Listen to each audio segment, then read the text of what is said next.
What do you do when you're having a coaching conversation and your client gets stuck? They have no more ideas. I'll share a few ideas with you here.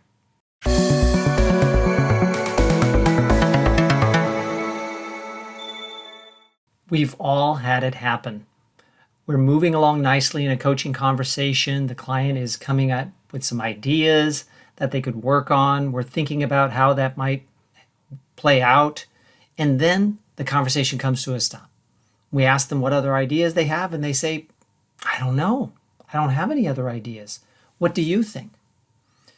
Now, we're smart people in most cases. We have lots of life experience, and we have probably come to some ideas ourselves on what the client might do. But don't do it. It's a trap.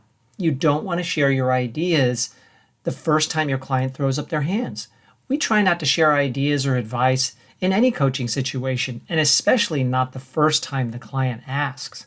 We usually only do that as a very last resort, and we might only share a single idea as a suggestion that they might consider, but definitely not advice.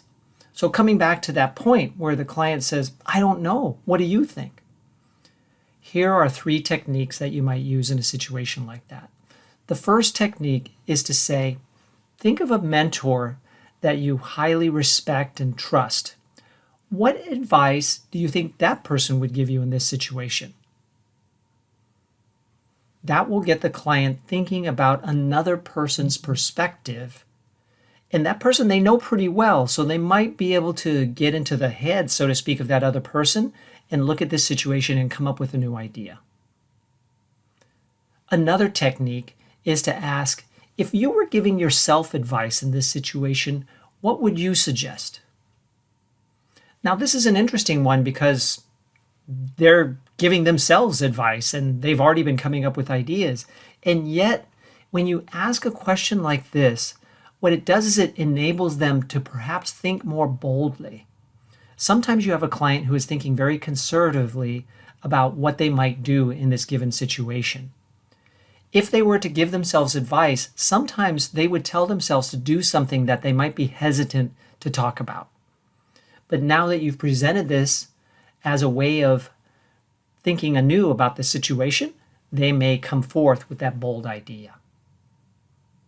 The third technique is to just say, if you did know, what would it be? And that's in response to them saying, I don't know. Now, you might be thinking that this couldn't possibly work. If you did know, what would you think? But it does. I've used it several times and it really does work, surprisingly enough. Try it and you'll see. Now, if none of these techniques work, we can also go forward with a 4th technique, which is really not a new type of question at all. It is to say, let's just be quiet for a moment.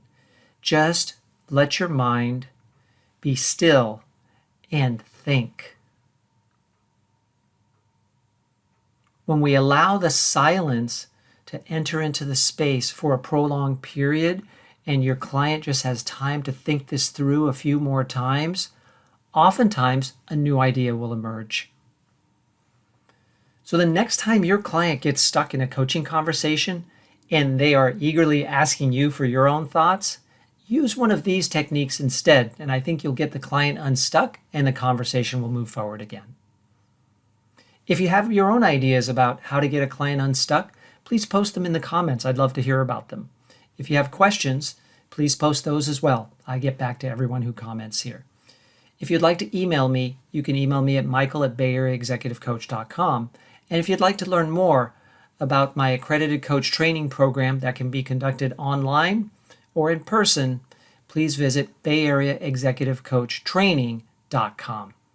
Thanks for watching this video, liking it, commenting on it, and sharing it with other coaches. And please subscribe so you'll be notified when new videos are released, which are generally every week.